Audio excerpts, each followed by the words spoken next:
It's 11:47 at night and you're staring at the ceiling, replaying 5 words someone said to you 8 hours ago. You've gone over it maybe 20 times by now. You've rewritten your response in your head at least that many times, each version sharper, more composed, more devastating than the last, none of which you'll ever actually say. The room is dark. Your body is tired, but your mind is still standing in that hallway, still hearing that tone, still asking the same question it asked the moment it happened. Why would they say that? What does that mean about me? Your alarm is set for 6. You know you need to sleep, and yet some part of you keeps returning to that hallway like it owes you an answer it never gave. There's a reason this keeps happening to you, and it isn't the reason you think it is. It has nothing to do with how thick your skin is, and everything to do with a habit so old you stopped noticing you were even doing it. You didn't choose this habit. Almost no one does. It formed quietly over years, built out of moments where someone's mood became your responsibility, where someone's silence became a puzzle you had to solve, where a stranger's passing comment became evidence you had to weigh and file away. Somewhere along the way, you learned to treat other people's behavior as information about your own worth. A friend doesn't text back for a few hours, and by the 3rd hour you've built a small case against yourself, listing everything you might have said wrong in your last conversation. A coworker walks past your desk without the usual nod, and you spend the next 20 minutes wondering what changed, what you did, whether you should say something or let it go. A family member snaps at dinner over something small, and even though some part of you knows they've had a brutal week at work, another part still absorbs it, still quietly asks what it says about you that they spoke that way at all. This isn't weakness. It's a wiring most people carry without ever examining it, and it costs more than most people realize, quietly draining hours that should belong to your actual life, your actual rest, your actual peace.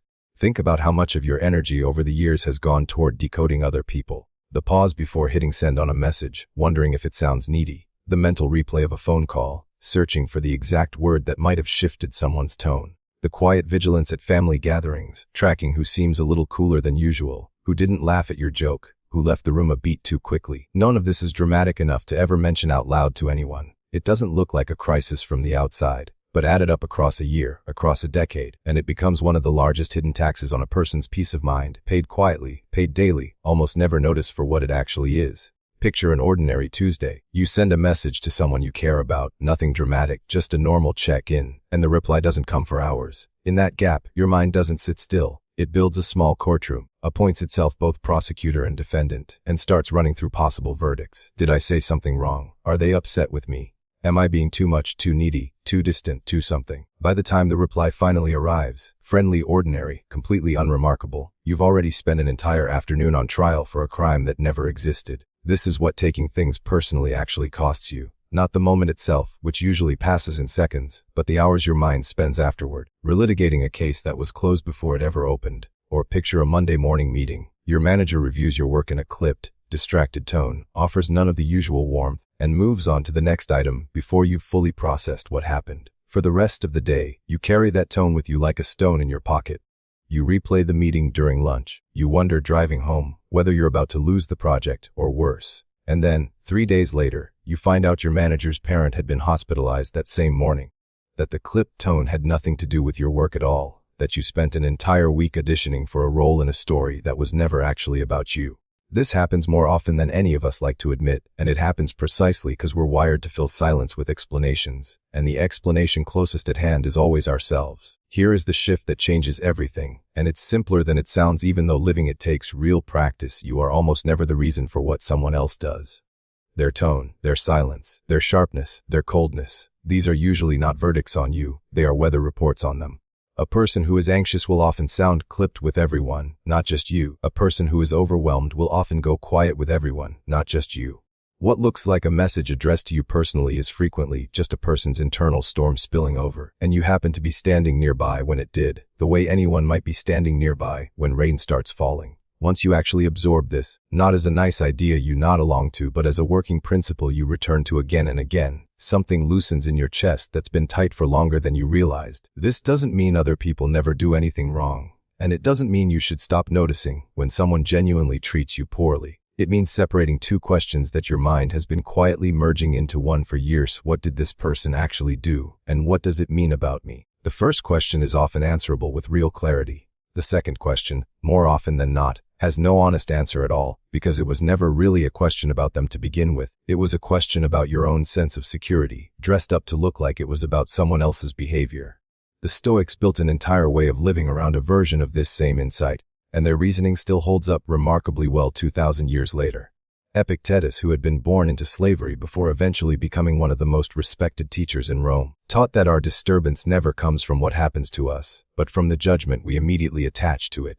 Someone's harsh words are just sound waves, until your mind decides what they mean, decides what they say about you, decides how much weight to hand them. He drew a hard line between what belongs to us and what doesn't. Our judgments, our choices, our responses belong to us, while other people's moods, opinions, and behavior never did and never will, no matter how much we might wish otherwise. This wasn't cold detachment on his part. It was a survivor's clarity, forged by someone who had lived through circumstances most of us will never face, and who understood better than most that peace has to be built from the inside, because it will never be handed to you from the outside.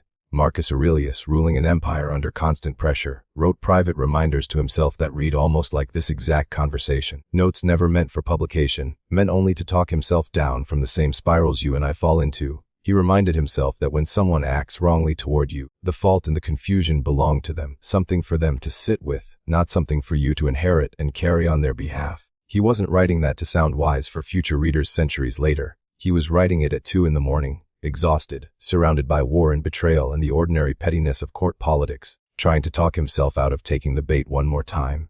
If an emperor with that much power still had to remind himself daily not to take things personally, it's worth remembering that this isn't a skill you master once and keep forever. It's a practice you return to, the same way you'd return to any discipline worth having. And Seneca, who spent years advising a volatile and dangerous emperor of his own, wrote that we often suffer more in imagination than we ever do in reality, that the sting of a slight tends to grow larger in the replaying than it ever was in the original moment. He understood something that modern minds still struggle with, that the mind doesn't simply record an insult, it renovates it, adds detail, adds intention, adds meaning that was never actually there in the first place. What starts as a single sharp comment becomes, by the 5th replay, an entire narrative about how that person really feels about you. A narrative built almost entirely out of your own imagination rather than their actual words. 3 different men, 3 different centuries, 3 completely different circumstances, arriving at the same quiet conclusion. What disturbs you is rarely the event itself. It's the meaning you handed afterward, alone, in the dark, with no one there to correct the story you're telling yourself.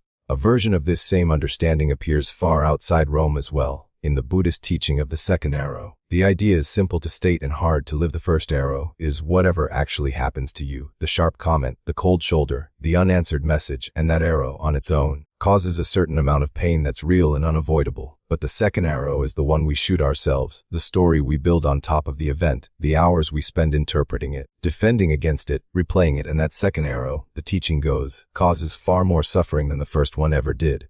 You can't always stop the first arrow from landing. Someone will say something careless. Someone will forget to reply. Someone will have a bad day and let it show. But the second arrow, the one fired hours later while you're staring at a ceiling, is entirely optional, and recognizing that it's optional is most of the work. There's a reason this insight needed philosophers and teachers across such different times and places to name it so carefully, because psychologically it runs directly against how the mind naturally operates. Viktor Frankl, the psychiatrist who survived years in concentration camps and later built an entire framework around what he witnessed there, describes something that has quietly shaped modern psychology ever since. The idea that between whatever happens to us and however we respond, there exists a space, and within that space lies our ability to choose our response rather than simply react to it. Most people never notice that space exists at all. The stimulus arrives, the comment, the cold shoulder, the sharp email, and the reaction fires almost instantly, so fast it feels like a single motion rather than 2 separate steps happening one after another. But Frankl's point, forged in circumstances almost none of us will ever face, was that even under the worst conditions imaginable, that space between event and reaction never fully disappears. It can be widened, it can be noticed, and once you can see it, even for a second, you stop being a passenger in your own emotional life and start being the one actually steering it. It's worth sitting with how radical that idea really is once you slow down enough to consider where it came from. Frankl didn't develop this insight from a comfortable chair in a university office, theorizing about hardship from a safe distance. He developed it while losing nearly everyone he loved, while stripped of every ordinary freedom, in conditions designed specifically to prove that no space for choice remained. And even there, he found one thing that couldn't be taken from him: the way he chose to hold what was happening, the meaning he assigned to unbearable circumstances. If that space survived intact in conditions like those, it's safe to assume the same space survives, fully intact, inside a slightly cold text message or an offhand comment at dinner. The circumstances are almost never as dire as they feel at 11 at night. The space for choice is almost always wider than it feels in that same moment. This is also where a well-documented pattern in psychology becomes useful to understand more clearly. Human minds are built to search for a cause the instant something uncomfortable happens, and the fastest, most available cause is almost always ourselves, because we're the one constant thread running through every scene we're standing in. If a friend seems distant, you're right there, so you become the easiest explanation, even when the real explanation, their own stress or exhaustion or unrelated worry, was sitting somewhere just out of view the entire time. It's not that you're overly sensitive or somehow broken for thinking this way. It's that your mind is doing exactly what minds are built to do, defaulting to the nearest, most self-referential explanation rather than the most accurate one, because self-reference feels faster, feels more certain, even when it's wrong. There's a related pattern worth understanding here too, sometimes called the spotlight effect, a well-documented tendency for people to dramatically overestimate how much others are actually noticing and judging them. You feel like the center of every room you walk into, like your mistakes are lit up under a spotlight everyone else can see clearly. But the truth is almost everyone else is standing under their own imagined spotlight, worrying about their own perceived mistakes, far too preoccupied with their own inner monologue to be running the detailed audit of you that you assume they're running. That coworker who seemed to give you a strange look during the meeting has probably already forgotten it happened, moved on to worrying about their own presentation, their own deadline, their own 5 words replayed at 11 at night. Once you realize almost everyone is carrying some version of the same spotlight, quietly certain they're the one being watched, the whole dynamic starts to feel less personal and considerably lighter. So what do you actually do with this, in the moment it's happening? Not just as an idea you agree with and then forget by tomorrow morning. Here's a practice for the instant it happens. The next time someone's tone catches you off guard, or a message reads colder than you expected, pause before your mind starts building its case against you, and ask one quiet question: what else could this mean? Not to convince yourself nothing is ever wrong, not to talk yourself out of real and valid concerns, but simply to interrupt the automatic leap from event to self-blame. Maybe they're rushing to a meeting. Maybe they're distracted by something happening in their life that you know nothing about. Maybe they're simply having the kind of day that has nothing to do with you at all, a day that started badly hours before you ever entered the room. You don't need the actual answer in that moment. You only need to prove to your own mind that more than one explanation exists, because the second you see multiple possibilities laid out side by side, the one you'd automatically grabbed first, the one where you did something wrong, loses much of its grip on you. Try it with something small this week. Say a close friend cancels plans at the last minute for the second time in a month, and the old reflex wants to read it as carelessness, as a sign you matter less to them than you used to. Before that reflex hardens into a grudge, run the question: what else could this mean? Maybe they're overwhelmed at work in a way they haven't fully told you about. Maybe money is tight and they're too embarrassed to say so. Maybe they're simply exhausted in a season of life that has nothing to do with how much they value you. None of these might be the actual reason, but holding several possibilities loosely, instead of one painful possibility tightly, changes how you show up in the conversation that follows, and it almost always changes the conversation itself. For the longer, recurring pattern, the friend who often seems distant, the family member whose moods you've learned to read like weather, the situation at work that keeps triggering the same old wound in you, a different exercise works better than a single pause in the moment. Set aside 10 quiet minutes, somewhere you won't be interrupted, and write down, honestly, every instance over the past month where you felt hurt by someone's behavior toward you. Next to each one, write down exactly what you assumed it meant about you in that moment without softening it. Then, in a separate column, write what else could realistically explain their behavior, based on what you actually know about their life, their stress, their patterns, rather than your fears about yourself. Reading these 2 columns side by side does something a single moment of reflection never quite manages. It shows you, in your own handwriting, how consistently your mind reaches for the personal explanation first, and how often a more accurate, far less painful explanation was sitting right there the entire time, simply overlooked in the rush to make the moment about you. Do this once a month, not once and never again, because the value compounds. The first time you do it, you'll likely be surprised by how often the personal explanation shows up in that first column. By the 3rd or 4th month, something shifts. You start writing the second column almost automatically, in real time, without needing the full 10 minutes of quiet reflection to get there. The exercise isn't really about the page at all. It's training. The same way lifting a weight repeatedly trains a muscle you'll eventually use without thinking about it. And eventually the pause between event and interpretation becomes wide enough that you catch yourself mid-spiral instead of an hour or a week later. Turn this into something you return to each evening, not as a chore, but as a kind of maintenance for the mind. The same way you'd stretch a muscle you rely on every single day without thinking about it. It doesn't require a special room or a candle or any particular setup at all. It simply requires 10 minutes, ideally the same 10 minutes each night, so your mind starts to expect the ritual rather than treating it as one more task competing for your attention.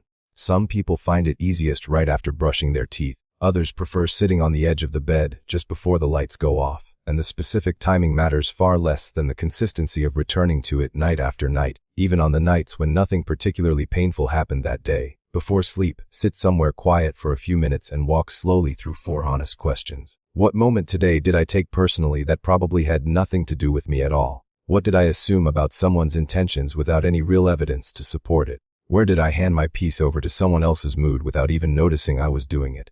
And what would tonight feel like if I set that borrowed weight down before I close my eyes? There's no correct answer to any of these questions, and there doesn't need to be. The value isn't in producing a tidy conclusion each night, it's in the noticing itself, in slowly training your mind to catch the pattern earlier and earlier, until one day, months from now, you catch it in the moment itself instead of at 11 at night, staring at a ceiling, doing the math on hours of sleep you no longer have time to get. Underneath all of this sits a root because most people never examine closely, because it's uncomfortable to look at directly, even briefly.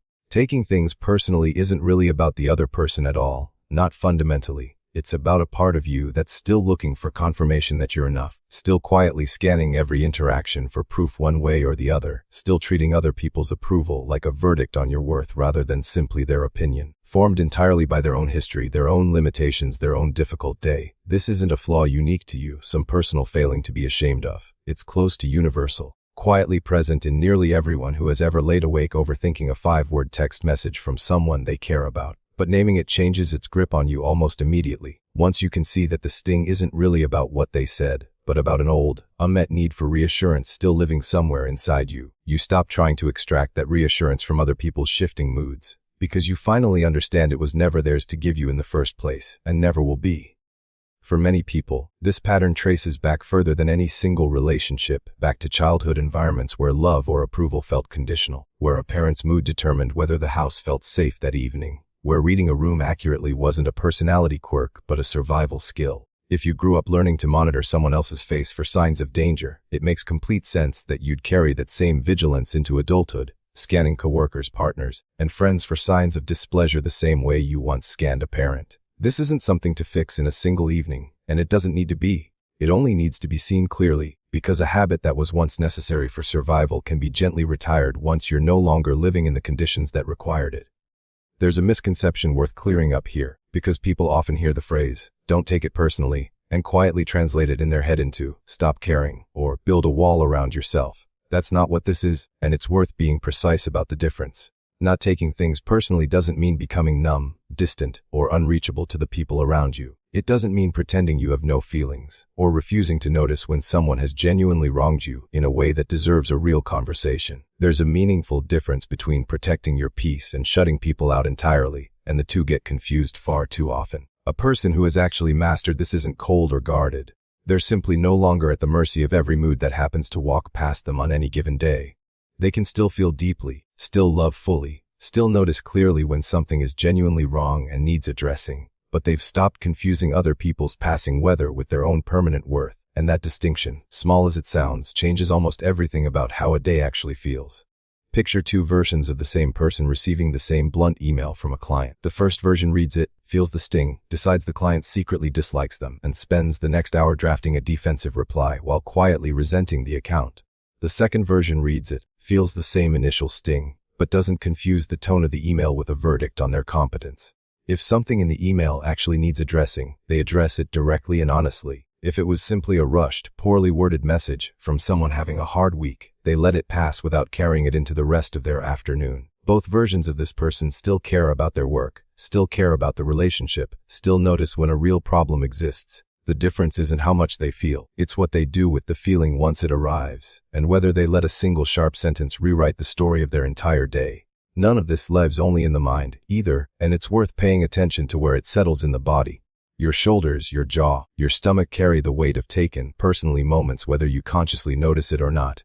tight shoulders after a tense conversation you can't stop replaying, a stomach that won't quite settle after reading a cold email twice, a jaw clenched from rehearsing something that's already over and done with. 2 small habits can help release what thinking alone often can't fully reach. The first is a slow, deliberate breath practice. Use the moment you notice that familiar tightness starting to rise in your chest.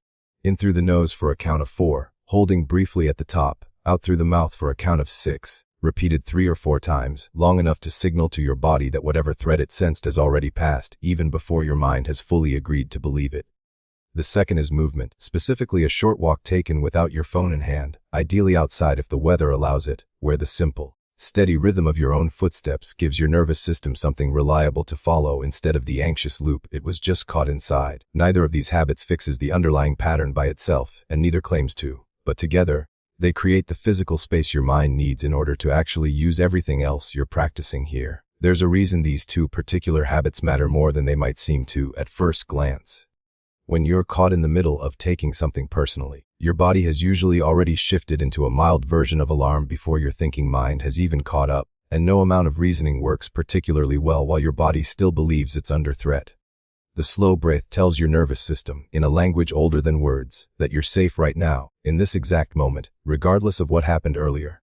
The walk does something similar, but through the body rather than the breath, using steady, rhythmic movement to discharge some of the restless energy that anxious replaying tends to generate. Neither one requires special equipment, special timing, or any real effort beyond simply choosing to do it, and that simplicity is precisely what makes them so easy to actually keep. So bring it all together slowly, the way anything worth building actually comes together. First, understand that most of what stings you was never really about you at all, but about someone else's inner weather passing through the room you simply happened to be standing in at the time.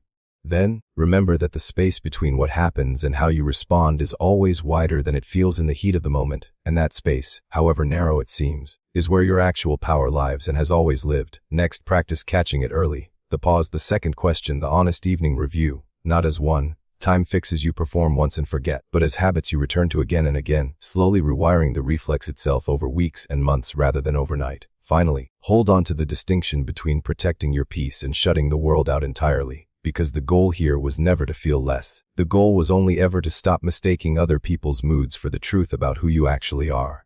Somewhere in the middle of all this, that heaviness from the hallway earlier today, the one that followed you all the way to your pillow tonight, starts to loosen, not because the moment itself changes, but because your grip on it finally does. None of this means the practice becomes effortless overnight, and it would be dishonest to promise that it does. There will still be nights when the old reflex wins, when you replay something long past the point of usefulness, when you wake up tired because your mind refused to let a small moment stay small. That's not failure, and it doesn't undo the practice. It simply means you're human, still in the process of retraining something that took years to build in the first place. What changes isn't that you stop feeling things. What changes is how quickly you notice what you're doing, how much sooner you catch the second arrow before you've fired it, and how much gentler you become with yourself on the nights when you catch it late. Tonight, when you find yourself back in that familiar place, replaying something someone said or didn't say, notice it happening in real time.